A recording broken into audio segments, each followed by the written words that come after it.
Родители, давайте говорить на казахском языке вместе. Шылдыр-шылдыр, телефон шырылдап жатыр, динь-динь звонит телефон. Біреу қоңырау шалып жатыр, кто-то звонит. Сәлеметсіз бе? Я болады. Оны сұрап тұрған кім екен? Здравствуйте, да можно. А кто ее спрашивает?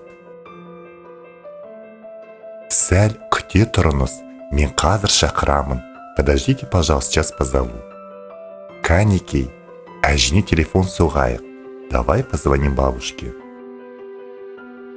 Амандас, поздоровайся. Әжіне сағындым деп айт. Скажи бабушке, что соскучился.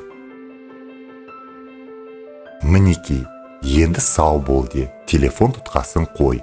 Ну вот скажи пока и клади трубку. Общаемся на казахском языке легко и просто.